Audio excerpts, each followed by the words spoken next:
Nope. Is it recording? Yes. Okay, it's recording now.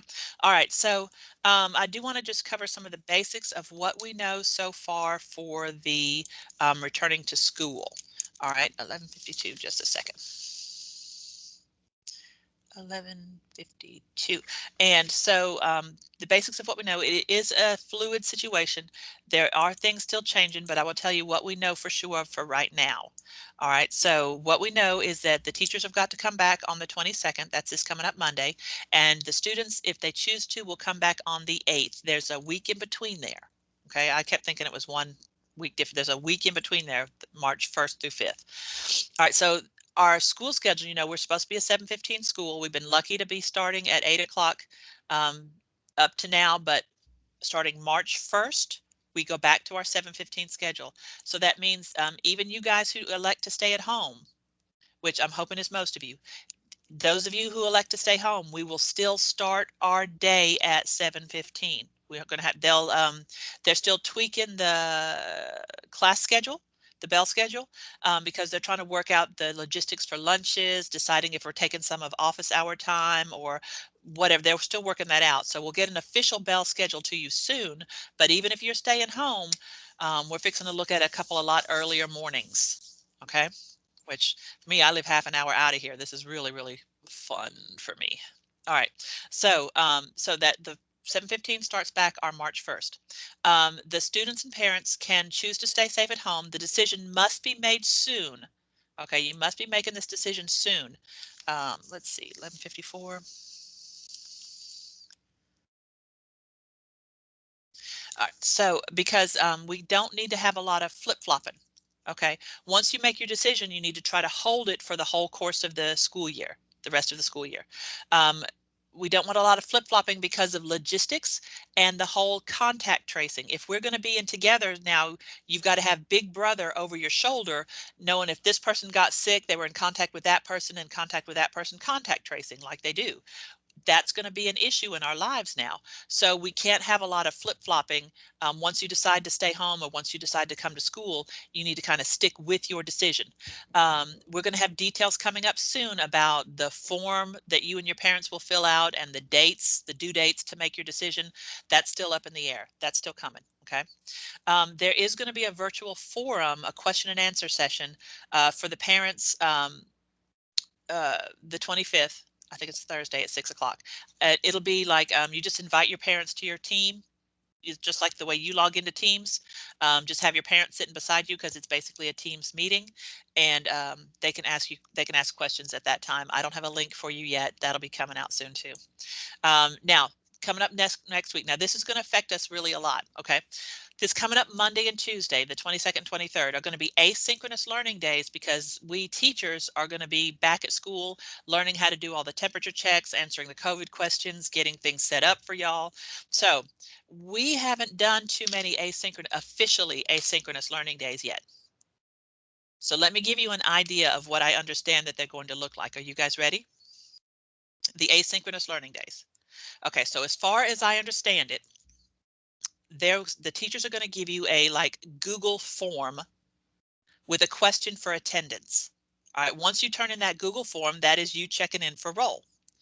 Then then you'll have work set aside for you wherever that's like if your teacher's using Teams, I'll be using Schoology just like I always do. Wherever you always go to get your work will be sitting there ready for you.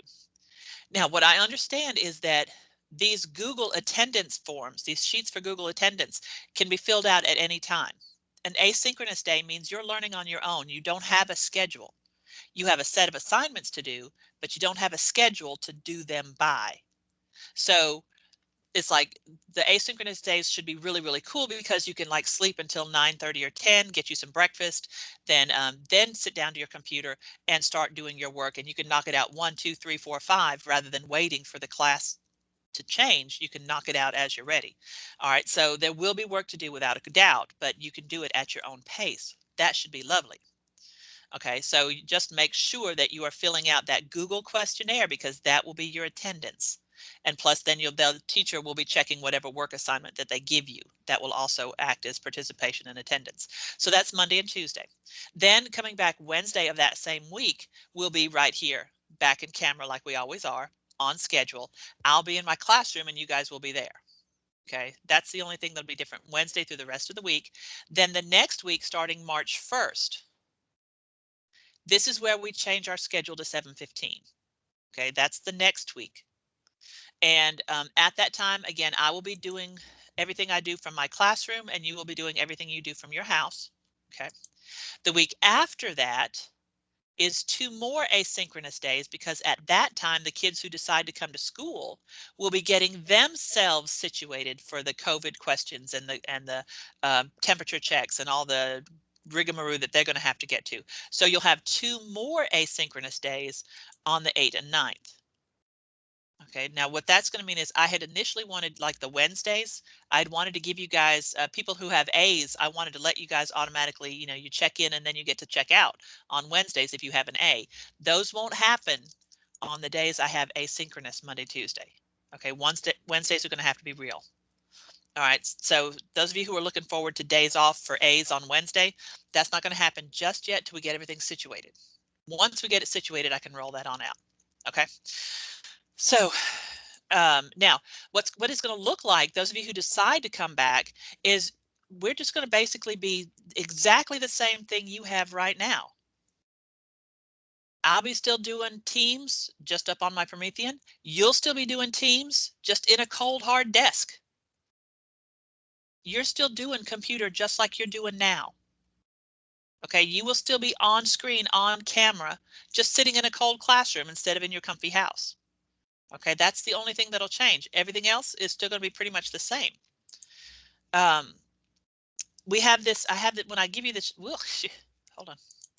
When I give you this sheet, we have this day in the life of, this kind of goes over the details of everything that you'll expect if you have to come to, if they decide, you and your folks decide you're coming back. This is what you're doing now. Okay, even without reading it, this looks so much better. All right, but this is what your day in your life looks like basically now. All right, now here's some of the details. Yes, hand up. Who's that? Amaya. What you got, baby? Are we gonna have to come to class at 7:15 and to 2:15? Yeah, once we switch that over March 1st, that's our new schedule because the kids who come to class will have to be bused, right? And the whole reason we're a 7:15 school to begin with is in order to get the buses run between the schools.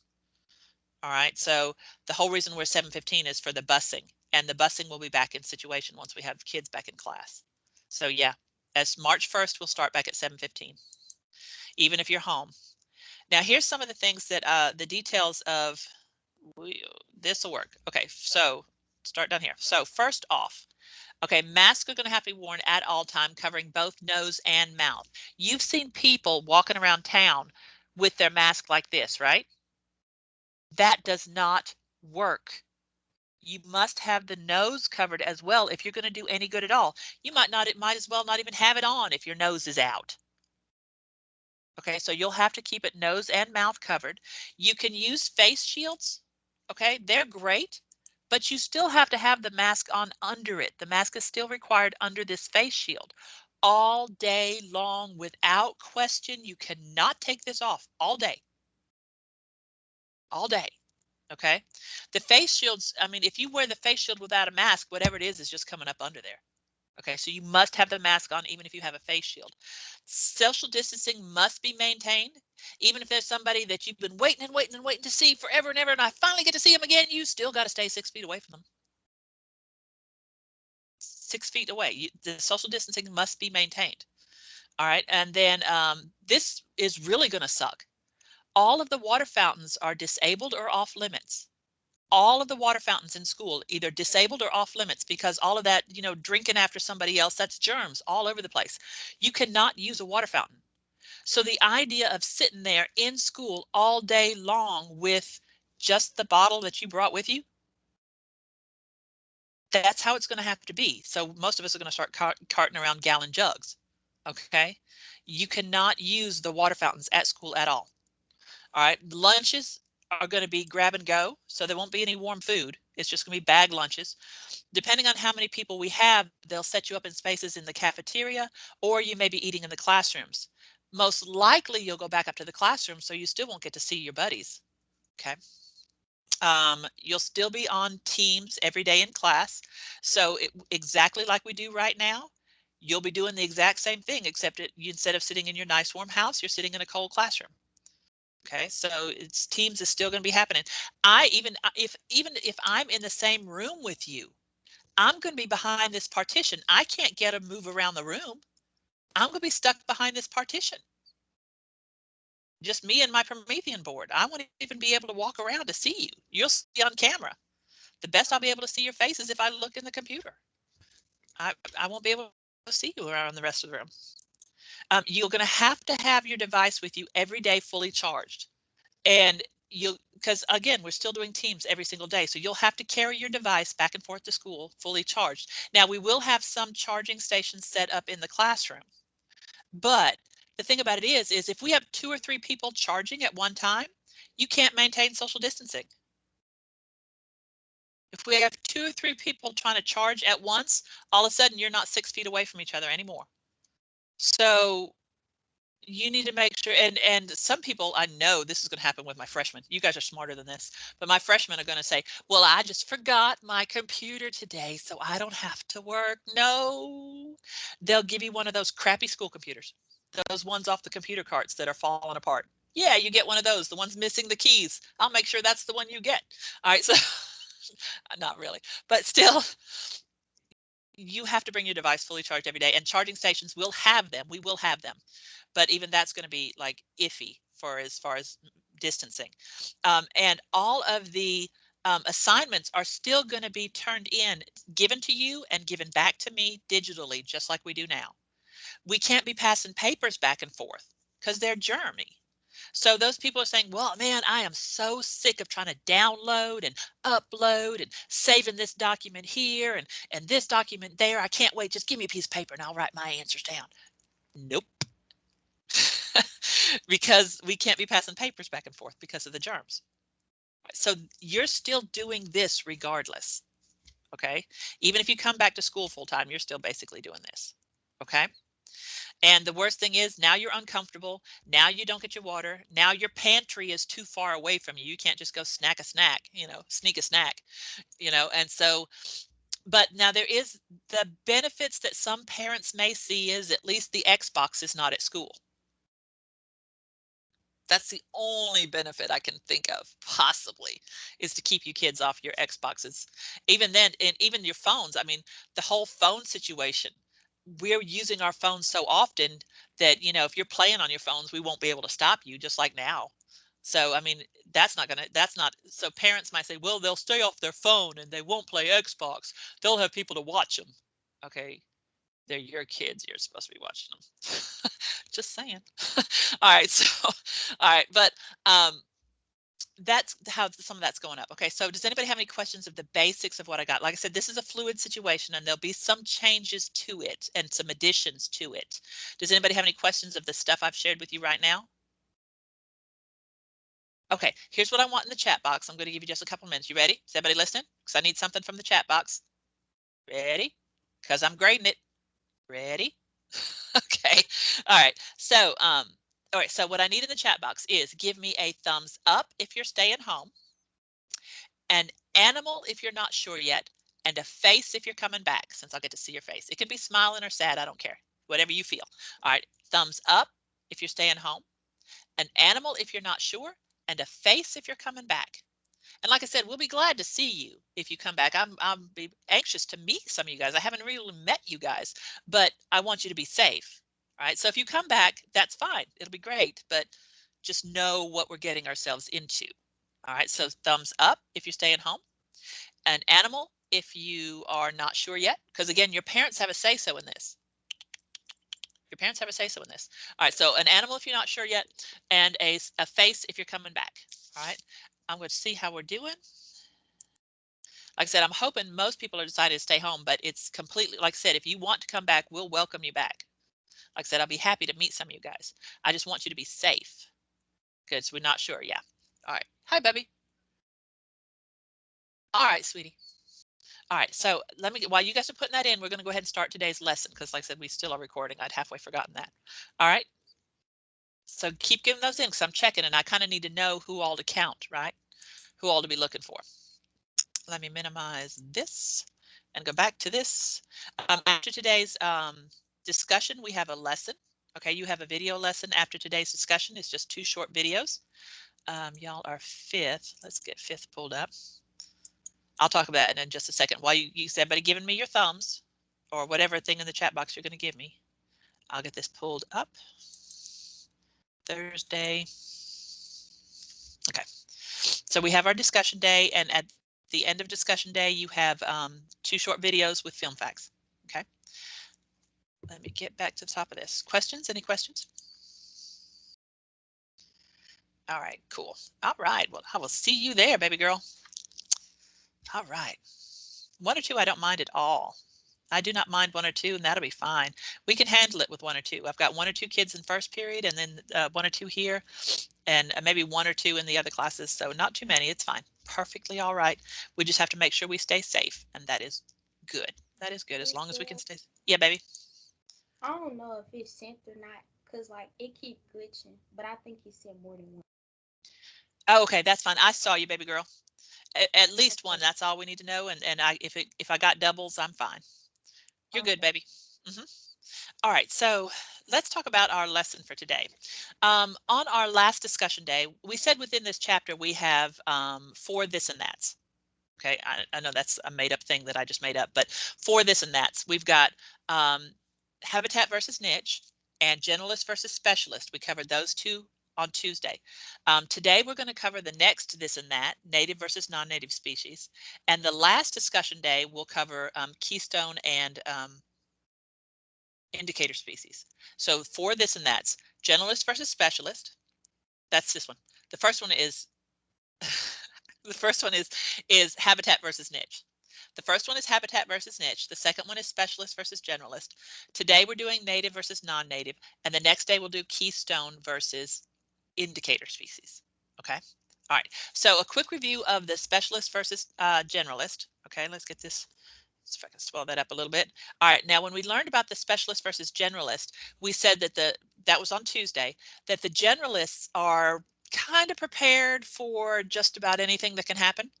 The specialist is really, really well prepared for just a few ideas. Okay. The generalist, everybody has limited resources, but the generalists, their resources are spread across a wide variety of options. The specialists, their limited resources are consolidated and united. Now, that for the specialist means you don't have to hunt very far to find what you need. But if something happens to this, you're out of luck. That's what we're talking about for specialists. Okay, moving down to this 3rd bullet here to remind us from last week, or Tuesday anyway. For the generalist, you're going to have moderate success in a whole bunch of situations. You kind of maybe make out all right. You'll be all right. The specialist could have really high success in this 1 or 2 situations. Failure, the generalist, yeah, so I didn't make it. I'll just try something else. So moderate failure, limited failure. But the specialists, if they fail big. So the idea is risk. How much risk are you willing to take? With the specialist, you have this really high risk, but really high success rate. I mean, if they win big. But if they lose everything. So and so the generalists are a lot less risk taking. Yeah, this might be work. It might work, but it won't work great, but it'll work. It might fail. Yeah, but it won't fail too bad. All right, so it depends on how much risk they're willing to take. And so that the generalist is the best approach with an unknown future. You're not sure what's going to happen, so you've got all your bases covered. The specialist is the best approach with a known and high certainty future. I know it's going to be exactly like this, so I'm going to set it up so that I succeed really well. That's what we talked about Tuesday. Okay, now moving forward, okay, to today. All right, these are our other choices, like I said, for the next 3 days, the next 2 discussion days. Today, we're going to cover this number 1, native, also called endemic, and non-native. The next day, we're going to hit 2 and 3 together, keystone and indicator. Okay, let's go to today is native and non-native. All right, everybody's good? Let's check. All right. So, Antonio, I don't quite see you, buddy. All right, Maya, I don't see you. There we go. There we go. Marcus, I can't quite see you, baby. Yeah, there you are. I just need to kind of stay up in there. All right, so moving to today, the natives are also called endemic. Those are the ones that are naturally originated in their ecosystem. Native means native. You know what native means. Okay, they evolved there, they belong there. This is their home. This has been their home for generation after generation after generation. This is where they became suited to the most environmental conditions. Native. The other word for it is endemic. Endemic, that's the other word for native. Non-native also has several words. Okay, non-native means exactly what it sounds like. They were introduced to that ecosystem. They didn't occur there naturally. They didn't evolve there naturally. They were introduced somehow, either on purpose or on accident, by us or by themselves, but they just were introduced there. Now, they have several names for the non-natives as well. Taking a look, the names for the non-native: alien species, and I'm not talking little green men. Okay, alien species, exotic species. Okay, those are kind of neutral. They're not doing anything bad. They just don't belong there. The invasive species is what we call them when they start acting up. The invasive species are the ones that disrupt the ecosystems and replace the natives. Okay, so they can be introduced naturally. Okay, you can just like wind blowing them in, migrating up there, or it may be the result of human actions. Sometimes we do it on purpose and sometimes we do it on accident, but a lot of times it's our fault. So I'm going to cover several instances of how these things happened. Now, the non-natives are not always harmful. Just because they didn't evolve there doesn't mean they're necessarily bad. All right. For example, the certain plants and animals grown and raised for food. Okay, tomatoes. Tomatoes are not native to here, but they're fine. They don't hurt anybody. Chickens, not native to here. They're from Africa. They're not hurting anybody. Cattle, cows didn't evolve here. We brought them in, and they're not hurting anybody. Sort of. There's just too many of them. All right. And then fish. Lots of different kinds of fish have been brought in. Okay. And most of them are not hurting. I've got two examples that are today, but a lot of them don't hurt anybody. But this bullet right here, however, a lot of the non-native species can compete with and disrupt the ecosystems and the native species, often causing unintended and unexpected circumstances. So we're going to talk about some of these today. Once they're being bad, we call them invasive species. Okay, here's several of them right here. This is the cane toad. Okay, I've got a story about him. It's horrible. Boa constrictors. I'm going to tell you about those. Pythons. And this is a water hyacinth. Beautiful, imported in, smell lovely, completely clog waterways. The fish can't swim, nothing can happen, everything gets stuck, and then your whole pond and river system and the whole thing is messed up. They are not native. I'm not sure what this kind of ivy is, but this is some mess right here. I don't believe it's kudzu. I'm going to talk about kudzu in a minute. All right, these koi fish, these beautiful koi fish don't belong here. They eat up the natural ecosystem. They outcompete the native fishes where they belong. And lionfish, even as cool as lionfish are, they don't belong here. They outcompete the natives to where they've been introduced. All right, can we think of any other invasive species? Does anybody have any ideas? Anybody have any other ideas of invasive species? I'm going to go over some of them. Does anybody have some thoughts? Any ideas? Try to think of an invasive species. It may be some that I've mentioned because I did mention a whole bunch. Anyway, I'll just go ahead. It's fine. One of the first ones is the Africanized honeybee. I don't know if you guys have heard about this guy, but this thing is vicious. These Africanized honeybees are attack monsters. I mean, they will swarm in an instant and very, very deadly. All right. They brought them on purpose to Brazil. They brought these guys here on purpose. They brought them into Brazil in the 50s because they thought that they would breed with the Brazilian honeybees and make better honey, and that because the Africans can stand it really hot, they thought they would do better in the temperatures. No, they didn't breed together. The Africans completely displaced the Brazilian honeybees. The Brazilians are like this close to extinction. They're almost gone. All right, and the Africanized honeybees took over their nests, took over their pollinating places. They're messing up, and the Africanized honeybees don't even make that good of honey. They don't make that much. So you had even less honey, and now you've got a lot of trouble. And now they're moving up. Okay, they're moving up from Brazil. They're already in Texas and Florida. Okay, moving on up. And because they don't have predators. There's no disease to hold them back. And we know that anything that hits Texas and Florida, I mean, I'm in Mississippi, but I'm at northern Mississippi up here with you guys near Memphis. But anything that hit Mississippi, I know is going to be in my backyard in a minute, and then it'll be in your backyard in a minute. Okay, so they're moving on up. They're much more aggressive and dangerous. Killed thousands. Okay, all right. So this is an example of how non-native species spread really, really rapidly when they find a location with favorable conditions. In their new niches, these species may not face predators, they don't face disease, and they overpopulate and displace the regulars, outcompete the natives. And here we go. Look at this, guys. Hang on, let me get this big. Come on. Whoops. Try again. There we go. Can you see this? Look at that. What do you think that is? Does anybody know what that is? Do y'all know what that's called? If you've ever driven south, somebody had an idea? If you've ever driven south, going like to Coldwater or Senatobia down into Memphis, Mississippi in the summertime, you'll see fields covered like this. That's somebody's dang house. Okay, that's called kudzu. Okay, they call it the plant that ate the south. And they brought that crap here on purpose. They brought that stuff here on purpose. They thought it would look pretty going up the trellises, decorating the houses. And they thought the cows would love it. And it smells kind of pretty when it blooms. The cows hate it. It takes over. It grows 3 feet in 1 day. We accidentally got some of this stuff from my father-in-law's house in Nesbitt, and we like to never got rid of it. We almost never got rid of that. We did finally. Whew, thank God. We finally got rid of it. But some of it accidentally got brought up here from my father-in-law's house in Nesbitt, and it will almost, man, that stuff grows. You can almost watch it growing and kind of grabbing on stuff.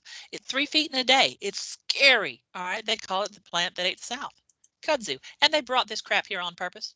Oh my God, that's crazy. Let me get my thing back to normal. All right, closer to normal. Okay. All right. Now this other one, these birds here. These birds. All right, this little guy's cute. Both of these birds are from Europe. Okay, they don't belong here. This little guy here is called the house sparrow. They brought him over on purpose to eat some bugs. He doesn't eat the bugs we want him to eat, and he doesn't eat nearly as many, and he outcompetes the natives for their nests. He takes all the spaces, he takes all the berries that are normal.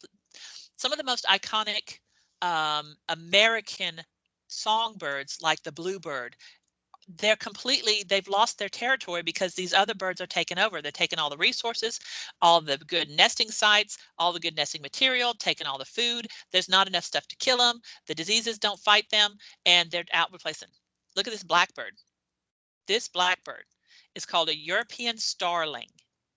Now this story for this dude, the European starling was just mentioned, it's not even a big part of the story, but just mentioned in one of Shakespeare's plays.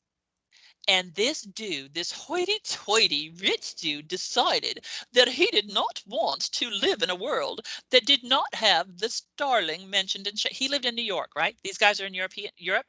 But since the starling was mentioned in Shakespeare's plays, he felt like he had to have one in his backyard. Idiot.